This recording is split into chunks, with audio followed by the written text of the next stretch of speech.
Are bikini baristas bearing too much? Well, the owner of this espresso stand is speaking out and claims the charges are bogus. He says none of his girls would never let anyone touch them, and the ones that did, he fired. Microsoft plans on opening a chain of retail stores, hoping to compete with Apple stores like the one that's already here at the University Village. Some shoppers head to ethnic supermarkets like Awajimaya to save money, but what they don't know is that most of the products bought here is not that different than what you may find at your local grocery store. Seattle police are looking for 3 different robbers that hit 3 different banks in Seattle today. This bank was hit at 10:30 this morning, but the good thing is that no weapons were involved, no one was hurt, but the robbers are still on the run. If they will attack a cat, will they attack small dogs? Will they attack children? Leah Black of West Seattle has seen the occasional raccoon in the neighborhood, like these pictured here, but never believed they would come so close to home. They've been in the yard before and we throw rocks and apples and everything, but nothing deters them. They stand their ground. But on Sunday morning, the unthinkable happened. 2 very large raccoons, probably about 30 pounds apiece, come into the yard, and when I let Sydney out, they came at him. Leah's cat Sydney was viciously attacked by raccoons in the front yard. I went up on the porch and just kept yelling at them and kept calling Sydney to run, run, run, but he didn't get up again.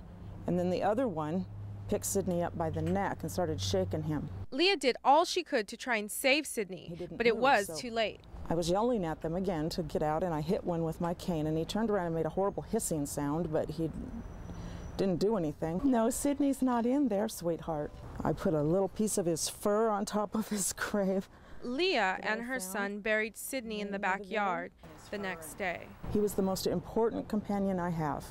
For the last 18 months after my stroke, he has been the only companion I have had. Ever since her condition, Leah relied on Sydney to bring a smile to her face and keep watch over the community. Well, Sydney liked to lay up here in his perch and look out the window, so I always left the shades open for him.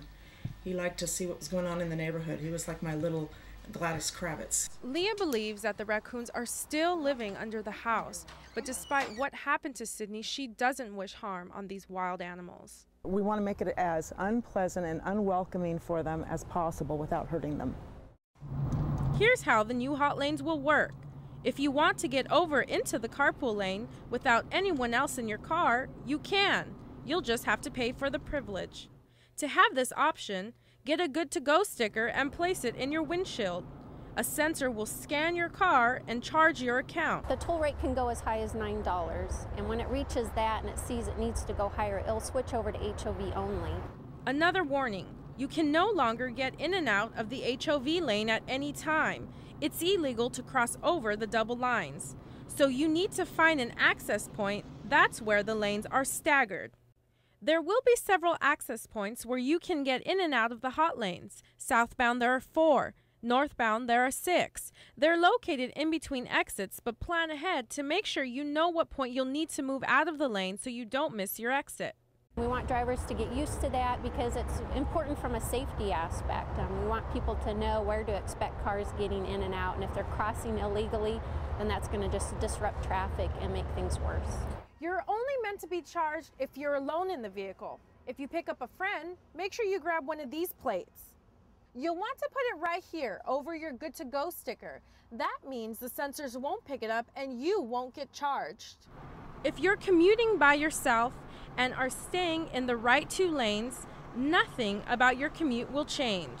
Natalie Garcia, Como 4 News.